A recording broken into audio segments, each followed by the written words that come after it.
6.6 Properties of Isosceles Triangles, and 6.7 Altitudes, Medians, and Bisectors. This is our warm-up. If you want to pause this video and try this proof on your own, I encourage you to do so. Given ADC and CEA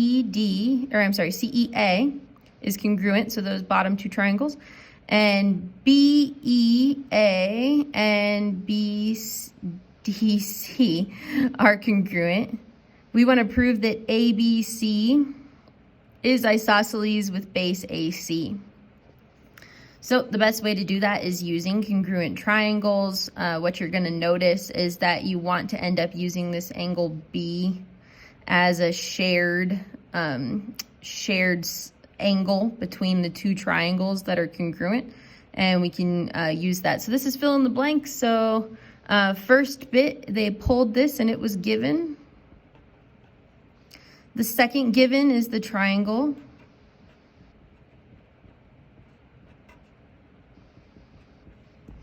Then our next one is totally blank, but we kind of know what we need to talk about. We know we need to talk about the side links that are congruent between them, because we want to talk about the this triangle being isosceles. So eventually I want to talk about AB and BC, which is down here. We're not quite there. So first thing I want to show is that AE and CD are congruent first, and we know that because these triangles are congruent. So CD is congruent to AE, and that's by the definition of congruent triangles. Now the reflexive property, I wanted this angle up here, so angle B is congruent to angle B. And the reason we wanted that is because we wanted to talk about ABE, and CBD being congruent triangles, so those top ones. So now we can say that ABE is congruent to CBD.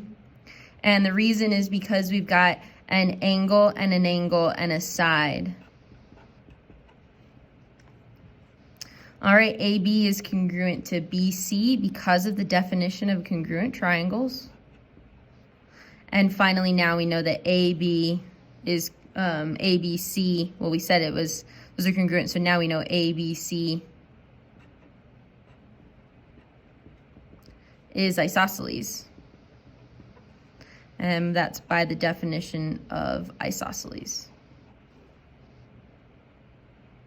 Okay. 6.6 Properties of Isosceles Triangles. So this is actually the first time we've ever had to do this, but it says if two sides of a triangle are congruent, then the opposite angles, the angles opposite those sides are congruent. So we've known that to be true about isosceles triangles in the past, but how do you actually prove it? So this is the first time we've had to do something like this. So we know it's isosceles, and that's all we know. It says two sides of a triangle are congruent. And what we're trying to prove is that this angle down here, so let's label them, so A, B, and C. We're trying to prove that angle A is congruent to angle C. So let's do our given and our prove. We can I'm gonna write it up here actually. So our given is that AB is congruent to BC. And we're trying to prove that angle A is congruent to angle C. That's what we're trying to show. So this is the first time you've ever had to do this. The trick to this one is to use congruent triangles. So the first thing to draw in is an altitude. And if you draw in an altitude here, you can say and declare that that altitude is an angle bisector. And something we'll talk about in just a minute, well, in a little bit, is that when you draw in this altitude or height of this isosceles triangle, it's also the bisector of AC. We won't need that though, because all we really need to show here is that I've got a side and an angle, and then this new side link that I drew in, BD, is congruent to itself. So guess what we have? Side, angle, side, to show that these two triangles are congruent, and thus A is congruent to C. So we're headed towards side, angle, side. So let's do our given. I'm going to do a flow proof. AB is congruent to BC. That was given. The next thing that I was given, or that I added, was I drew BD. And specifically, I want to draw BD as an angle bisector.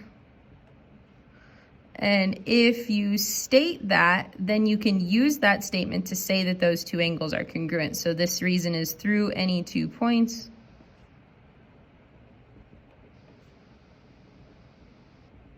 is a line. So now if those two, if that's an angle bisector, then we can say that those two angles are congruent. So we can say angle ABD is congruent to CBD. And that's by the definition of angle bisector. So now I've got my angle, and then now we need to say, and then I've already got these two sides, but then I just need this last side. We've done it a bunch of times. I'm going to do it over here. BD is congruent to BD. It's a shared side, so you can say shared side or reflexive property. And so now we can bring those together using side, angle, side. We can say that triangles ABD is congruent to triangle CBD. So that's by a side and that side and an angle. And then our final step here is because those two are congruent, then we could say angle A is congruent to angle C. It's our final piece, and that's the definition of congruent triangles. You can also go the other direction. So in this one, it says if two angles of a triangle are congruent, so we've got our angle A and angle C are congruent, then the opposite sides of those angles are congruent. So what you would do is you draw in your height or altitude again, make it an angle bisector. Let's do 2 tick marks on that because I did 1 down below. And then you would use the shared side length. So in this case, it would be angle, angle, side. So I'm actually not going to write the whole proof, but you would do the opposite is true using angle, angle, side instead of using side, angle, side.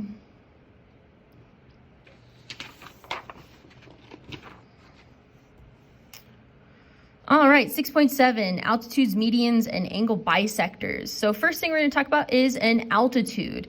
The synonym for altitude is also height.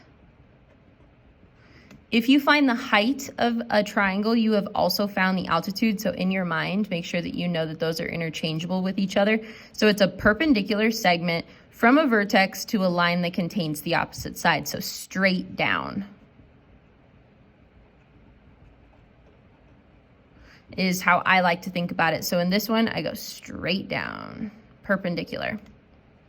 You can also, if it's an obtuse angle like this, sometimes the altitude lies outside of the triangle. So from this vertex, straight down actually hits outside of this triangle, and that's okay.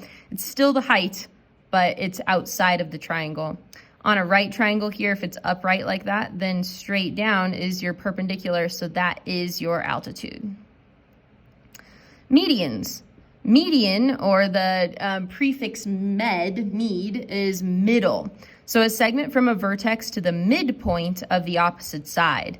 So you're going from this vertex to the middle of the opposite side, and then you can use tick marks to show that those are now congruent to each other. So from the vertex to the middle.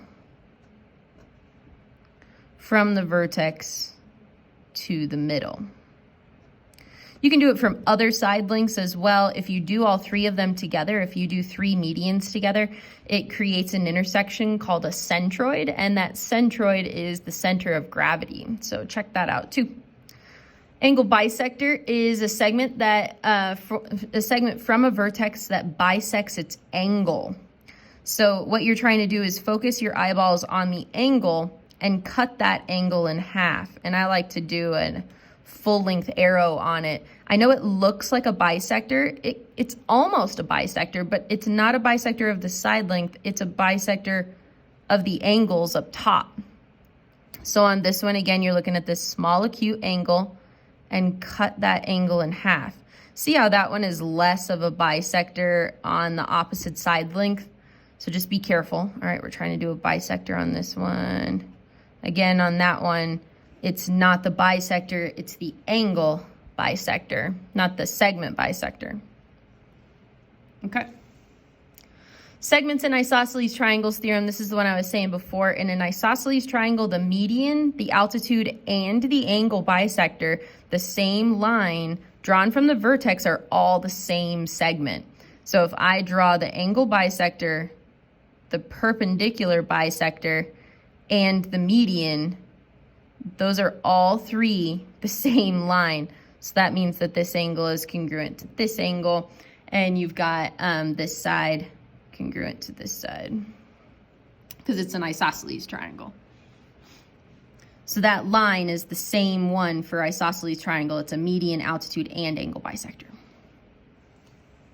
All right, our last example. If M lies on the perpendicular bisector of AP, solve for the missing variables. So let's give ourselves a diagram. So we're talking about the segment AP.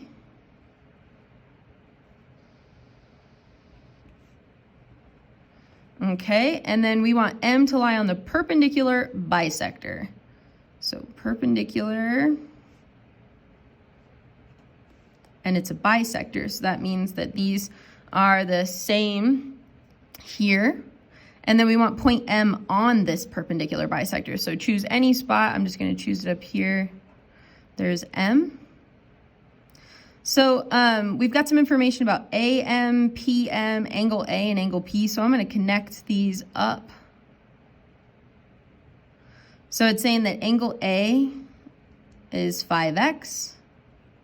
Angle P is 2y minus 9. AM is 2x minus 4. And PM is negative 3y. So if you take a look at this, you can see that if these are congruent and this is a perpendicular bisector, then the length of AM must be congruent to the length of MP. We know that because this is, for sure, a perpendicular bisector. They told us up top. So what we can do is we can set some stuff equal to each other. So that means that this is an isosceles triangle, which means that angle A is going to be congruent to angle P. So we can say 5x equals 2y minus 9. We can also say that AM is congruent to MP, so 2x minus 4 is equal to negative 3y. Now I've got two equations and two variables, so we're going to use systems of equations to help us solve this.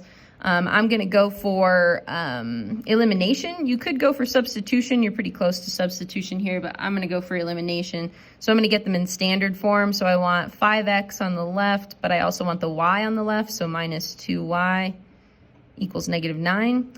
2x, bring the plus 3y over and add 4. So I did that in my head. I think I'm going to cancel the 2 and the 3 using a 6. So I'll multiply this one by a positive 3 and this one by a positive 2 because this is a negative 2. So then coming over, we've got 15x minus 6y equals negative 27. 4x plus 6y equals 8. 6y's cancel. 15 and 4 is 19x. Negative 27 and 8 is negative 19. Divided by negative 19, so x equals negative 1. And then plug it back in wherever you want. I think I'll do it all the way back up here to this 5. So 5 times negative 1 equals 2y minus 9. Negative 5 equals 2y minus 9 plus 9. 4 divided by 2, so y equals 2. So x equals negative 1 and y equals 2. Thank you.